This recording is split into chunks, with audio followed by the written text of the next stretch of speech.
Hey everybody, welcome back to another episode of 101 Guitar Lessons. My name is Lauren. Thanks so much for joining me today.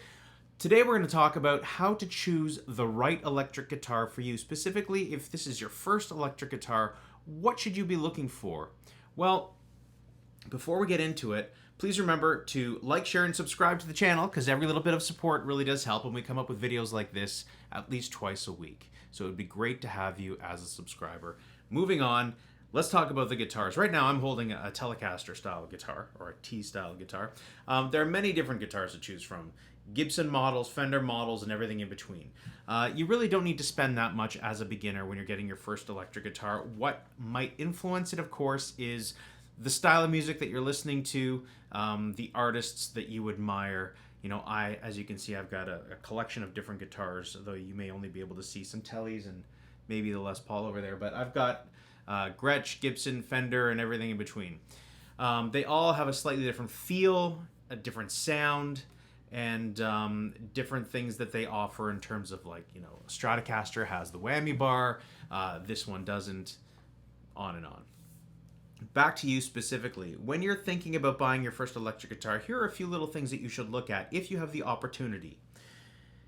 These are the machine heads or the tuning pegs. You want to make sure that when you turn them, they're fairly solid and not loose, okay? So the first thing you want to do is get the guitar up to tune the guitar if you're in the store, or if it's online, you can't do much about that, but you want to make sure that you're tuning it up, you play a little bit, strum some chords, and then see if it stays in tune.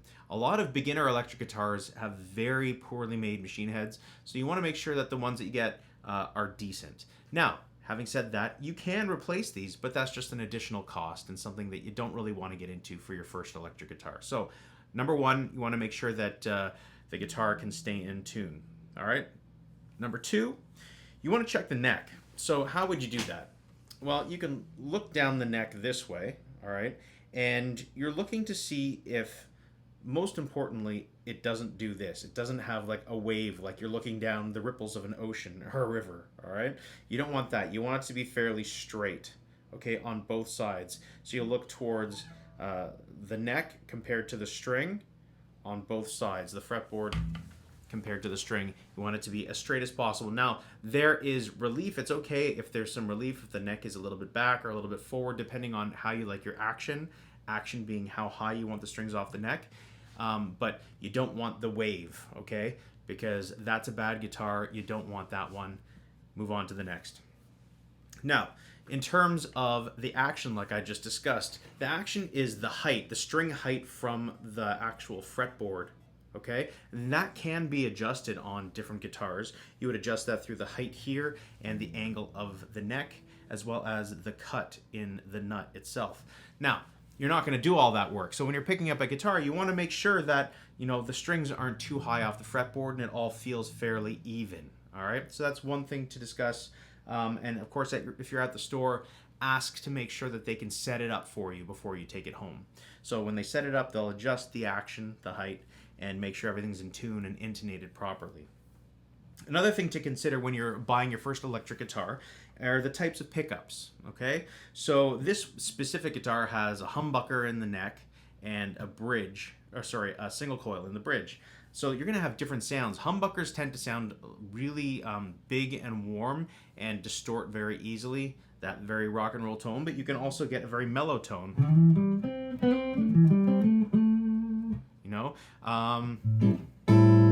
You can get a very mellow tone with it as well. You just have to learn how to control the volume and tone knobs, and that's what I wanted to talk about next. So this selector switch obviously selects between the different pickups. If it's towards the neck, then it's the neck. If it's in the middle, it's usually split between the two, and all the way back would be the bridge. That holds true for Gibson style guitars, for Fender style guitars.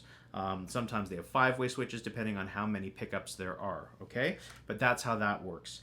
You want to make sure that the pickup height is decent. That can be adjusted, but more importantly, make sure that the sound is fairly even between the front pickup, if there's a middle pickup, and the back pickup. So you just switch between them, leave the volume and tone settings all the way up to 10, and see if it's even, because you want that even sort of sound. Okay, now they're all going to sound slightly different. The neck pickups will sound a little bit darker. As you get closer to the bridge, it'll sound a little bit brighter, and that's okay. It's supposed to sound that way, but volume wise and intensity, you want it to be fairly balanced. Okay, so that's another thing to consider. Now, if you have a Stratocaster style guitar where there's a whammy bar and you can sort of wang wang wang, that's a technical term, wang wang wang. If you can use that whammy bar, that's great. That will typically put the guitar way out of tune, especially for entry-level guitars, because it releases and pulls on the tension of the strings, and that can catch in the nut sometimes. Something to be aware of, but it's a cool thing for sure. Just know that if you use it too much, you're definitely going to have to be tuning the guitar more often. Another thing to look for when it comes to the guitar is the neck shape. Okay, so Gibson style guitars and Fender style guitars in general have a different scale length. Okay, so meaning it's a little bit shorter on some Gibson guitars like my Les Paul, whereas it's a little bit longer on some Fender style guitars like Telecaster and the Stratocaster. That will influence the spacing in the frets.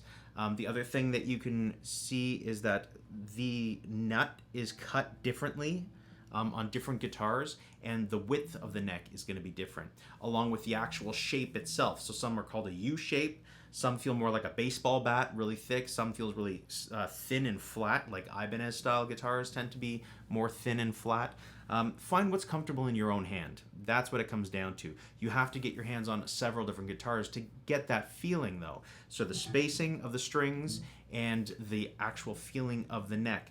The other thing is the curvature of the radius on the fretboard on the top.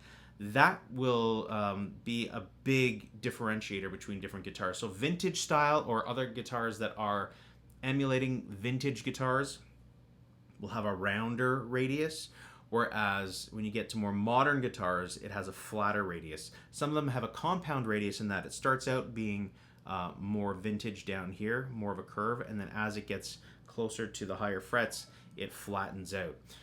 This matters only because when you're bending on a vintage style radius, not this one, but that might choke out because of the way that the curve is so pronounced that the note tends to choke out unless it's set up really, really specifically, whereas a more flatter radius will, like this one, will be a little bit more comfortable. So that's something to consider as well.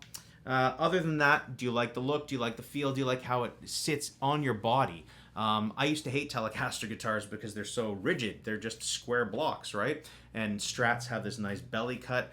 But you know what? I mean, you're going to have to experiment and try with a couple different guitars, see how it feels balanced. I find Gibson SG guitars are fairly long and heavy in the neck and will tend to flop downwards. So you have to get comfortable with the feel of the guitar itself, and the only way to do that is to try a few different ones. That's pretty much it. Strings you can change, string gauge. Straps you can add on, no problem. The cutaway up here, some guitars will have different shapes and cuts to allow for a more comfortable access to the higher frets. Some won't. So you'll only know that if you experiment. Solid choices for this entry-level guitar range really will fall, in North America between the $150 to $400 range. These are very, very entry-level guitars, but you can get some that are great, and you can get some secondhand guitars that are maybe a little bit higher, the next rung in the ladder, that are used. So you can get them for that similar price point. Like this guitar, I think I picked up for like $350 or something like that. And it's an awesome guitar. I swapped out one of the pickups and some of the electronics inside.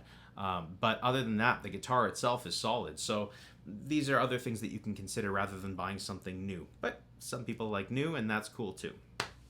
That's all I have to say about that. If you have any questions, about are you thinking about this guitar or anything related to what we discussed, leave them in the comment section down below. There are different features in different guitars, so we can't cover them all today in this short video, but I wanted to give you a brief overview. That's how you should select your first electric guitar. Don't spend too much money. Go for something that is comfortable and sounds good and that you're going to want to play. That's really the ultimate test. Do you feel comfortable playing it? Do you want to play it? Does it make you want to play? Because that's the point. If you don't want to play the guitar, then definitely don't get it. All right, so check out a couple different videos that we've got about lessons and scales, and you'll see some links up there as this video ends. That's it. Thank you so much for joining me. I'll see you guys on the next video. Don't forget to like, share, and subscribe. Take care.